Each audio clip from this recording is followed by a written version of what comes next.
नमस्कार दोस्तों, हमारे YouTube चैनल MS प्रजापति में बहुत बहुत स्वागत है। तो दोस्तों, छोटी बहन और 7 भाई की कहानी, बच्चों की कहानियां। एक दिन राजा शिकार करने गया और वह जब शिकार करके वापस आ रहा था, रास्ते में उसकी मृत्यु हो गई। पिता के मरने के बाद सातों भाइयों के सिर पर पूरे घर और राज्य पाट की जिम्मेदारी आ गई। एक दिन सातों भाई काम के सिलसिले में बाहर जाने लगे। सभी ने अपने पत्नियों से बोला कि हमारे बहन का अच्छे से ख्याल रखना, इसको किसी चीज की कमी नहीं होनी चाहिए। सातों पत्नियों ने बोला कि ठीक है। इसके बाद सातों भाई चले गए। भाइयों के जाने के बाद लड़की की भाभीियों ने उससे बहुत काम करवाने लगी। सबसे छोटी वाली भाभी उससे काम नहीं करवाती थी। बाकी जो 6 भाभियां थी उससे बहुत काम करवाती थी। एक दिन की बात है, शाम हो गया था। बड़ी वाली भाभी ने कहा कि जाओ जंगल में से लकड़ी लेकर आओ। लड़की ने रस्सी मांगा। भाभी ने कहा बिना रस्सी के जाओ। वो मन में सोच रही थी कि भला बिना रस्सी के कैसे मैं लकड़ी लेकर आऊंगी। वो जंगल में गई। उसने लकड़ी एकत्रित किया और बैठकर रोने लगी। तभी एक सांप आया। उसने लड़की को रोते देखकर पूछा कि क्यों रो रही हो। लड़की बोली कि मेरी भाभी इंतजार कर रही होगी कि मैं लकड़ी लेकर आऊं तो वे खाना बनाए।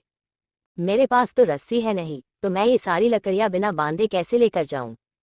सांप ने बोला कि बस इतनी सी बात, मेरे ऊपर लकड़ी लाकर रखो। लड़की ने वैसा ही किया और सांप ने लकड़ी को लपेट लिया। इसके बाद लड़की फिर सोच में पड़ गई। सांप ने बोला कि अब क्या हुआ। लड़की बोली कि तुम्हें अगर मेरी भाभी देख ली तो तुम्हें मार देगी।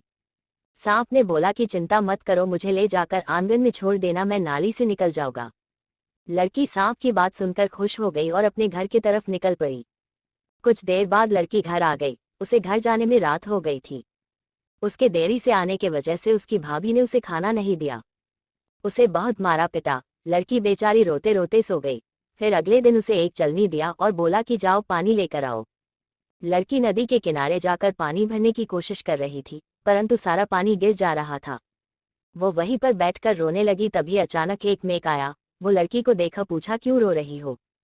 लड़की बोली कि मैं पानी भर रही हूँ, लेकिन सारा पानी चलनी से गिर जा रहा है क्योंकि चलनी में बहुत सारा छेद है। मेढक ने उसे एक उपाय बताया और बोला कि बस इतनी सी बात। उसने अपने सारे मेढक को बुलाया और उस चलनी में बैठ गए और बोला कि घर ले जाकर एक बाल्टी में रख देना, हम सारे मिलकर उस बाल्टी में पेशाब कर देंगे और बाल्टी भर जाएगा। उसके बाद हम लोग वहां से चले जाएंगे। लड़की ने वैसे ही किया। उस लड़की की भाभी हर रोज ऐसे ही उटपटांग काम कुछ न कुछ करने के लिए देती थी। एक दिन की बात है, उस लड़की को एक काला रंग का कंबल दिया और बोला कि जाओ, जब तक ये कंबल सफेद न हो जाए घर लौट के मत आना। लड़की बोली ठीक है। लड़की कंबल लेकर चली जाती है और नदी के किनारे बैठकर उसे धोती है। वह छोटी लड़की उसे धोती गई, परंतु वह सफेद होता ही नहीं। काला है तो काला ही न रहेगा, सफेद थोड़ी ना होगा। लड़की को 2 दिन हो गए, वह बिना कुछ खाए पिए बैठी रही और फुट फुट कर रो रही थी। तभी उसके सातों भाई नदी के पास वाले जंगल से होते हुए बाहर से लौट कर आ रहे थे। सातों भाइयों को किसी लड़की की रोने की आवाज सुनाई दिया। वे नदी के किनारे पहुंच गए। अपने बहन को उस हालत में देखकर उन सभी भाइयों का दिमाग खराब हो गया और पूछा कि बहन, ये हालत किसने किया। उस छोटी लड़की ने सब कुछ बताया। इसके बाद सातों भाइयों ने बहन को साथ लेकर घर गए और बहन को बाहर ही कहीं छुपा दिया और बोला कि जब तक हम में से कोई ना आए यहाँ से कहीं मत जाना।